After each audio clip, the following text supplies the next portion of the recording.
You can be surrounded by people and still feel completely alone. That's the strange thing about loneliness. It doesn't always look like isolation. Sometimes it looks like smiling in conversations while feeling disconnected. Sometimes it looks like scrolling for hours, hoping something fills the emptiness. Sometimes it looks like carrying thoughts so heavy, but having no one you feel you can tell. And most people ignore it. They call it a phase. They call it stress. They call it adulthood. But loneliness has a quiet way of changing you. Not all at once, slowly, silently. It makes you pull away from people who care. It makes you overthink simple things. It makes you believe your presence doesn't matter as much as it does. And the dangerous part is, after a while, loneliness starts feeling normal. You stop reaching out. You stop expecting to be understood. You start living in survival mode. Wake up. Get through the day. Distract yourself. Sleep. Repeat. And this cycle continues again and again. But here's the truth most people never realize. Loneliness is not always caused by being alone. Sometimes it comes from living disconnected from yourself, from hiding your real emotions, from pretending you're okay when you're not, from chasing attention instead of genuine connection. And that changes everything, because then loneliness stops being a curse and becomes a signal that something deeper needs healing. There's a story about an old man who spent years living in a crowded city. Every day he passed thousands of faces. He spoke to neighbors, bought food from the same shopkeepers, sat in cafes full of voices. Yet every night he returned home feeling invisible. One evening he asked a wise friend, "Why do I feel so alone when I'm always around people?" And the friend said something he never forgot. "You are not lonely because no one is near you. You are lonely because no one truly knows you, including yourself."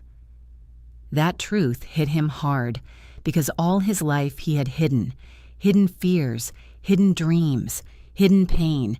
He had mastered appearing fine, but never practiced being real. And maybe you've done the same. Maybe you've made peace with emotional distance because vulnerability feels risky. Maybe you've convinced yourself no one would understand. Maybe you've built walls so strong, even love struggles to get in. But those walls that protect you from pain also protect you from connection. And that's where many lives quietly shrink. People settle for shallow relationships, stay in empty routines, carry silent suffering for years, not because they choose loneliness, but because they no longer believe another way is possible. Fast forward 5 years, 10 years. Imagine looking back and realizing it wasn't dramatic tragedies that stole joy from your life. It was disconnection, the friendships you never nurtured, the conversations you never had, the love you kept pushing away, and then regret arrives, quietly, like a whisper, telling you how much life was missed while you were emotionally absent. But it doesn't have to stay that way, because healing loneliness rarely begins with finding the perfect person. It begins with one small act of courage, one honest conversation, one moment of openness, one decision not to hide. You don't need to change your whole life, just your next decision. Send the message, make the call, speak what you've been holding in, because connection doesn't appear magically. It grows through small, repeated acts of truth. And something even deeper, learn the difference between loneliness and solitude. Loneliness drains you. Solitude can rebuild you. One makes you feel abandoned. The other can teach you peace.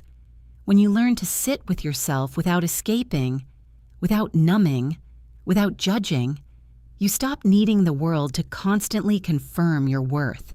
And that changes everything. Because then relationships become sharing, not searching. Love becomes connection, not rescue. And you stop begging others to fill emptiness only you can heal. No one is coming to fix your life. No perfect friendship, no perfect relationship, no future version of you. It begins now, with honesty, with courage, with opening what fear has kept closed, because the life you want is often on the other side of emotional discomfort. Yes, vulnerability risks rejection, but staying closed guarantees isolation, and one day you realize vulnerability was never weakness. It was the doorway to friendship, to meaning, to belonging.